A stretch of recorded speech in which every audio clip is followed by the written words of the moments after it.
నమస్తే అందరికీ. పాటలు మాటలకి స్వాగతం. ఈరోజు మన పాటలు మాటల తోటకి వచ్చేసాం. ఇది మన పచ్చిమిరపకాయ చెట్టు. ఈరోజు మనము పచ్చిమిరపకాయ చెట్లు చూద్దామండి. ఇక్కడ థాయ్ పెప్పర్స్ అన్నమాట. ఇవి ఇంతకుముందు ఏదో ఒక షార్ట్లో కూడా మీకు చూపించాను.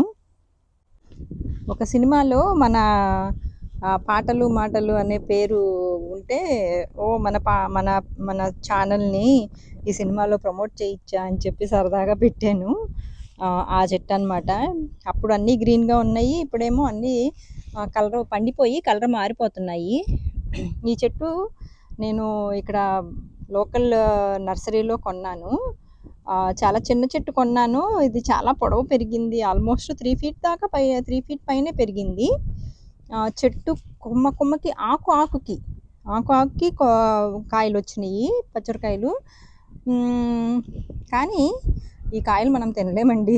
చాలా కారం, అదో రకమైన పిచ్చి కారంగా ఉంటాయి. సో నేను అసలు వాడట్లేదు, ఇలాగ ఆర్నమెంటల్ ప్లాంట్ లాగే వదిలేశాను. అయితే ఇప్పుడు అవి పండిపోయి ఎర్రగా అయిపోయి భలే బ్యూటిఫుల్గా ఉంది కదా. యాక్చువల్గా మా ఇంటి సందు చివర ఒకళ్ళు చైనా వాళ్ళు ఉన్నారనమాట. అతనైతే ఈ చెట్టుని ఒక కుండీలో పెట్టి ఇంటి ముందు పెట్టుకున్నాడు, ఆర్నమెంటల్ ట్రీ లాగా, షో పీస్ లాగా. భలే అనిపించింది. అయితే నేను ఇక్కడ పెట్టేశాను కదా నేల మీద అనేసి ఇంకా ఇక్కడే ఉంచేసాను, ఎక్కడైతే ఏంట్లే అని. మనకేమో ముందు మన దేవుడికి ఫ్లవర్స్ అవన్నీ చెట్లు పెట్టాను కదా, ఇంకా అందుకని ఇంకా దీన్ని ప్లేస్ మార్చలేదు. ప్లేస్ ఎందుకు, ఇక్కడ హ్యాపీగా ఉంది కదా. మనకి ఎక్కడ ఉంటే ఏమి హ్యాపీగా ఉండడం కావాలి, అంతే కదా. ఇక అయితే దీంతో పాటు వేరే మొక్కలు, వేరే పచ్చిమిరపకాయ చెట్లు కూడా పెట్టాను. గింజలు పడితే గింజలు వేసాను, అక్కడక్కడ గింజలు, చాలా రకరకాల గింజలు వేసాను.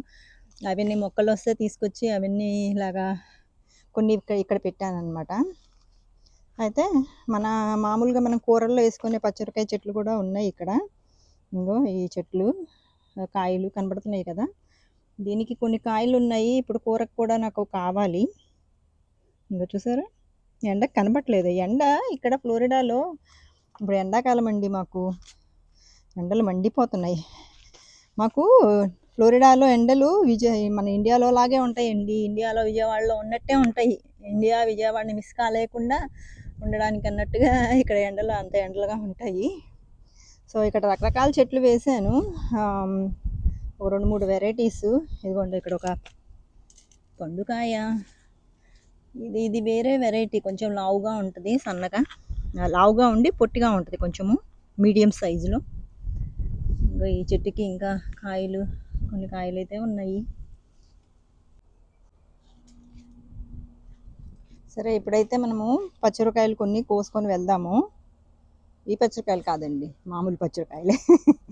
మామూలు పచ్చిమిరపకాయలే కోసుకొని వెళ్దాము, కూరలోకి కావాలి. సరే, ఫ్రెష్గా వేద్దాము అని చెప్పి ఈ కాయలు కొన్ని హార్వెస్ట్ చేస్తూ మీకు కూడా చూపిద్దాము ఆ చెట్టుని అని చెప్పి. ఇక్కడ ఒకటి ఉంది, ఇక్కడ 3 ఉన్నాయి.